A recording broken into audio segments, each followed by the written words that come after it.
BA प्रथम वर्ष हिंदी भाषा से आने वाले कुछ पत्र लेखन से रिलेटेड क्वेश्चन के विषय में इसमें आपको देखने को मिलेगा। पत्र लेखन का महत्व और उनकी उपयोगिता बताइए। पत्र लेखन से क्या आशय है। पत्र लेखन का वर्गीकरण कीजिए। पत्र लेखन से आप क्या समझते हैं। पत्र लेखन कितने प्रकार के होते हैं, विवेचना कीजिए। पत्र कितने प्रकार के होते हैं, स्पष्ट कीजिए। पत्र के प्रकार का वर्णन करते हुए एक अच्छे पत्र की विशेषताओं का वर्णन कीजिए। औपचारिक पत्र और अनौपचारिक पत्रों में अंतर। तो यहाँ पे सबसे पहले पत्र लेखन का आशय देख लेते हैं।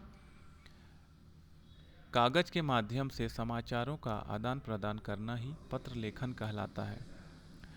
प्राचीन समय में पत्र लेखन का प्रचलन बहुत अधिक था। फिर चाहे पत्र औपचारिक हो या अनौपचारिक, दोनों ही स्थिति में कागज में लिखे जाने वाले पत्रों का उपयोग किया जाता था। हमारे दैनिक जीवन में पत्र लेखन का बड़ा महत्व है। पत्र दो व्यक्तियों के मध्य गहरा संपर्क सूत्र है। पत्र के द्वारा अल्प समय में और कम व्यय में संबंध स्थापित हो जाता है एवं संबंधों में प्रगाढ़ता एवं आत्मीयता आती है। अंग्रेज विद्वान जेम्स हावेल के अनुसार कुंजियां बॉक्स खोलती हैं परंतु पत्र हृदय के विभिन्न पटल खोलते हैं। मनुष्य के प्राकृत एवं निश्चल भावों एवं विचारों का आदान प्रदान पत्रों के द्वारा ही संभव है। व्यवहारिक जीवन में पत्र व्यवहार ही वह सेतु है जो मानवीय संबंधों को जोड़कर उन्हें सुदृढ़ आधार प्रदान करता है। इसी आधार पर मानव अपना सामाजिक सामुदायिक विकास करता है। मनुष्य एक सामाजिक प्राणी है, अतः उसको दूसरों से संपर्क अथवा संबंध स्थापित करने व बनाए रखने के लिए लेखन की महती आवश्यकता होती है। इस प्रकार जीवन में पत्र लेखन का अपना महत्वपूर्ण स्थान है। पत्र लेखन का वर्गीकरण।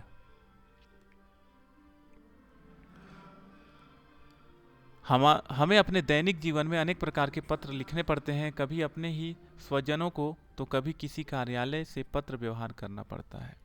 कभी किसी वस्तु को मांगने के लिए भी पत्र लिखा जाता है। इस प्रकार हम पत्रों को निम्नलिखित दो भागों में बांट सकते हैं, औपचारिक पत्र व अनौपचारिक पत्र। औपचारिक पत्रों में मुख्य रूप से निम्न पत्र आते हैं। पहला सरकारी पत्र, दूसरा अर्ध सरकारी पत्र, तीसरा व्यावसायिक पत्र। अनौपचारिक पत्र में इसे दो भागों में बांट सकते हैं, सामाजिक पत्र और निजी पत्र। सामाजिक पत्र में निम्नलिखित पत्र आते हैं: विविध पत्र, बधाई पत्र, परिचय पत्र, आमंत्रण पत्र, शोक पत्र। निजी पत्र पूर्णतः व्यक्तिगत संबंधों पर आधारित होते हैं। यह पत्र प्राय परिवार को अपने संबंधियों को लिखे जाते हैं। औपचारिक पत्र। औपचारिक पत्र ये अत्यंत संयमित, विधि संगत तथा स्पष्ट भाषा शैली में लिखे जाते हैं। ऐसे पत्र लेखन में निर्धारित औपचारिकताओं का निर्वाह आवश्यक होता है। इस प्रकार के पत्रों में तकनीकी शब्दावली और अभिव्यक्ति की शैली आदि की कुछ अपनी विशिष्टताएं होती है। औपचारिक पत्रों के अंतर्गत अधिकारियों के पत्र, व्यापारिक पत्र, व्यावसायिक संगठनों के पत्र, समाचार पत्रों को लिखे जाने वाले पत्र और अशासकीय एवं शासकीय अधिकारी को लिखे जाने वाले प्रार्थना पत्र आते हैं। उसके बाद आता है आपका अनौपचारिक पत्र। अनौपचारिक पत्रों से हमारा अभिप्राय निजी एवं पारिवारिक पत्रों से होता है। इस प्रकार के पत्रों की भाषा और शैली खुली होती है और यह व्यक्ति पर निर्भर करती है। इनमें भावों की अभिव्यक्ति खुलकर की जाती है। पत्र लिखने वाला अपनी इच्छा अनुसार संदेश, आग्रह और अपने दिल की सभी बातों को खुलकर प्रकट करता है। ये पत्र अपने निकटतम रिश्तेदारों, सगे संबंधियों, गुरुजनों, माता पिता, भाई बहन आदि को लिखे जाते हैं।